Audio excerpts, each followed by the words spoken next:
Welcome back. All right. Yes, another news of the day video for all you fine people on the internet. It is still Tuesday. It is still July the 1st. And anything that's misspelled on the board, I apologize. It is kind of a crazy time. I'm not surprised that there's typos on the board.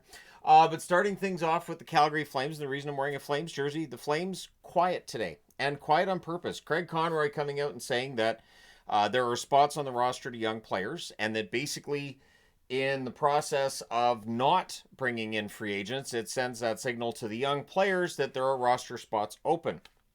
And I agree. One thing that's always frustrated me on free agent day is when teams are signing players and you feel like they're signing players because they don't want to be left out, and there's not really a vision to the players that are being signed. I have not seen anywhere near the amount of that today as we've seen on previous July 1sts. I have not rolled my eyes at nearly as many contracts, honestly, as I thought I would. I thought there'd be a lot of players getting more money just because teams had that money to spend. We really haven't seen that. So kudos to the Flames for having this figured out at this point. It doesn't mean they're mailing it in for next year either. Looking at a free agent market and going, we don't know that these players would necessarily improve things. We want to give young guys a chance. It doesn't mean this you're not going to be competitive the following season. So the trade has been completed. Here's where it's interesting. So Carolina gets Keandre Miller. This trade works for both teams, and I'll explain why. In the event that Keandre Miller signs this contract at a $7.5 million cap hit with Carolina as an offer sheet, then what you end up with is that 2026 first round pick going to the Rangers, it's not top 10 protected. In the trade going to the Rangers, it is top 10 protected, and they get the better of Dallas or Carolina's picks. So there you go. I think that's a much better solution for Carolina than making the offer sheet and then trading out what. And I mean, the odds of it being a top 10 pick aren't great, but it's there.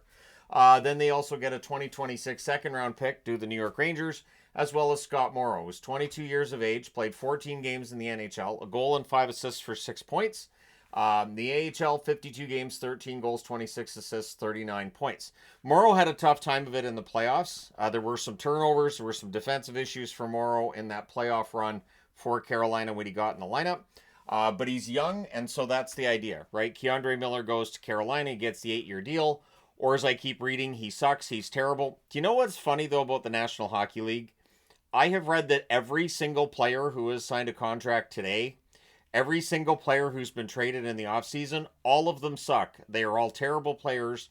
None of them deserve the money that they're getting unless they are signed by Tampa, Florida, Vegas, Dallas, and it's just, well, those teams get them because they've got that huge advantage with taxes. It is the weirdest thing I've ever seen. It's just polarizing, and we'll come back to it. But the idea that, oh, Keandre Miller is terrible, he's not. The analytics would tell you, is he great? No, but could he be? He does have the potential to be a much better defenseman in the coming years, and going to Carolina will help. Carolina's a very defensively sound team. They're coached completely differently than are the New York Rangers. A couple of signings by the Oilers I felt were worthy of being on the board. Riley Stillman signs 2 years. It's a two-way contract, pays him $775,000 in the National Hockey League. Tompkins, to give them some depth in net, signs a 2-year deal, two-way contract, $775,000 in the NHL as well. Tompkins, of course, has been in the Tampa Bay Lightning organization, and he's very likely to be the number 3 in Edmonton because Rodrigue wasn't qualified yesterday, so you need a new number 3 in Edmonton. Vancouver / Abbotsford. These are Abbotsford signings. Schultz, Labate, and Mackenzie McEachern are all on their way to Abbotsford, I should say. Not Alberta, Abbotsford. They all signed two-way deals. The Abbotsford Canucks losing some players today, and we'll come back to that in a bit, but I like this. So the Abbotsford Canucks are at the parade that's going on in Abbotsford, and they're carrying around the Calder Cup. They're part of the Canada Day parade here in Abbotsford. They don't get their own parade, but hey, they're in a parade. And then, I think it's great to see veterans in the AHL wanting to come and sign for Vancouver because they just saw what Abby did, and they want a chance to do that as well. So maybe the Abbotsford Canucks are going to be darn good next year as well. It does look like Manny Malhotra sticks around as coach. Patrick Alvin is also admitting that the issue they have at center is probably going to have to get settled later, and it could have to get settled during the regular season upcoming. I'm not entirely surprised, and I don't think that there's a center on the market that was going to be this magic bullet to fix the issues down the middle. I've seen people suggest Granlund, and while Granlund is a serviceable player, and I think he'll have a good season in Anaheim, the other thing I've noticed in this era of everybody sucks is that people dramatically overrate what a free agent could do for a team's roster. And so I honestly think for Vancouver at this point, there is an issue with depth down the middle, but there are a couple of guys that played in Abbotsford this past season who could come up and help mitigate that issue. So I'm still a little bit on the fence as to whether or not Vancouver's necessarily going to stay in the playoff hunt, but they're going to be competitive. And if they do give a chance for some guys to be promoted from Abbotsford, I think that's to their benefit as well. Justin Brazeau has signed with the Pittsburgh Penguins. It's a 2-year deal, $1.5 million per season. Of course, he's formerly of the Boston Bruins. Caleb Jones has signed in Pittsburgh as well. It's a 2-year deal for Caleb Jones, $900,000 per season.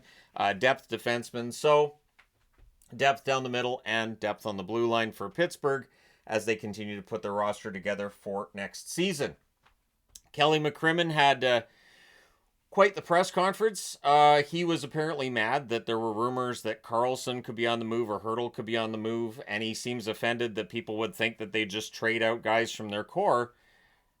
Marc-Andre Fleury, Max Pacioretty, and various others over the last 5 years would be examples of why people expect that Vegas would move on from players to bring in new ones. Marchessault goes to market last year so they can bring other players, like for Hertl coming in. I think Marchessault leaving, I think that's the price. It's just, it is how Vegas's reputation has been built. So I don't think it's an awful thing either. I think that sort of, that shiny new object and just deciding, well, this is the direction we're going in. Thanks for your service, but you're out the door. I don't think that's awful, but I can understand why people would expect that with Hertl, Karlsson, with the team needing cap space.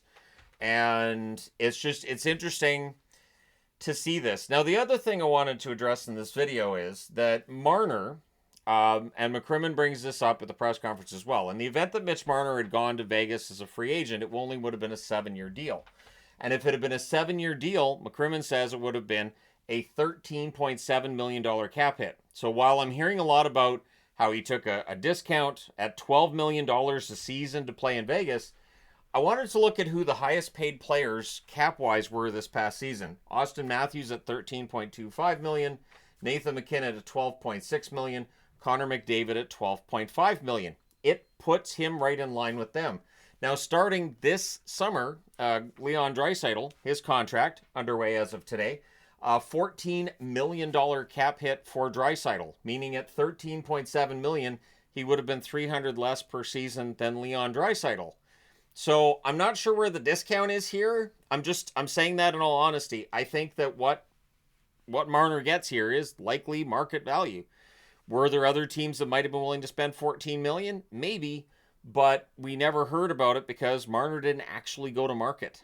We saw Besser today sign for less money with the Canucks than he was originally looking for, and maybe part of it is that the market was a little bit softer than expected.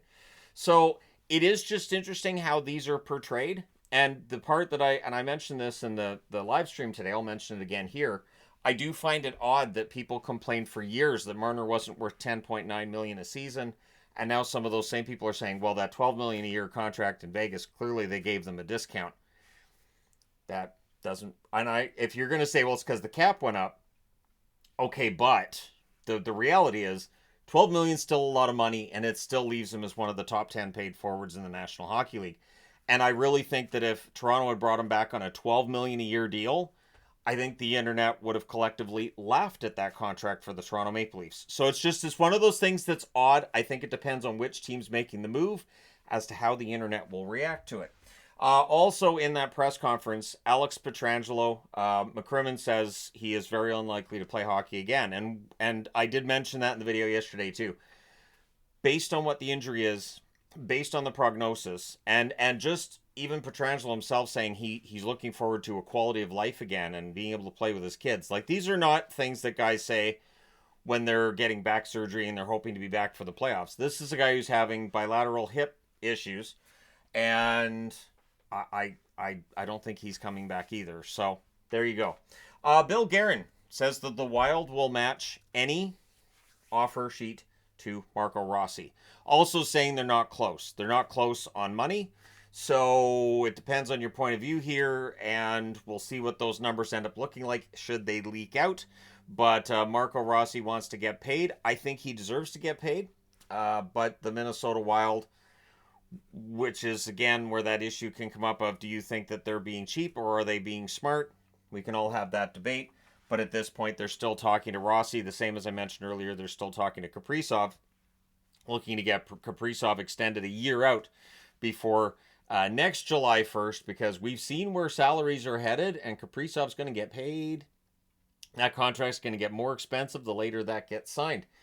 So a few signings of note to discuss here. Alex Belzile signs with Montreal, 1-year contract.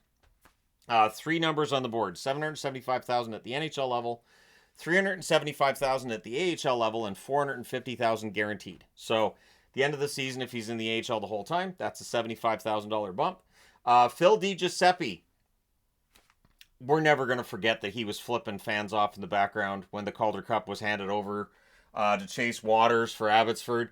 It is an iconic image that will live forever in Canuck history. So thank you to Phil for his years of service in Vancouver and Abbotsford, honestly. Really, he's a good guy, and he was a team player the whole way through. I think Jets fans are going to like him. League minimum $775,000 at the NHL level. If he plays with the Moose, he gets paid $450,000 for the season. And Travis Boyd has signed with the Toronto Maple Leafs a one-way deal at league minimum, $775,000. So the Leafs working on a little bit of depth here, and yeah, that's what a lot of today's moves have been, is addressing depth. And some of the teams that need to shore up their top 6 are, in that bottom half of the league. So there you go. Let me know your thoughts in the comments section below. As always, hit like and subscribe in the event you may not have done so already. Thank you guys so much. As always, this is probably the last video for July 1st, but we shall see. I will say it does feel like all of the "don't you dare tamper" NHL comments seem to work, because the fact that a lot of these contracts are coming out later and later in the day, to me, says that maybe teams weren't contacting free agents before the market opened, and so it shouldn't be this whole just dumping of 70 contracts in the first hour of free agency. This feels a little more like actual negotiations going on the day of July 1st. So there you go. Thanks again for all your support. Hit like and subscribe if you haven't done so already. That being said, I will talk to you again soon.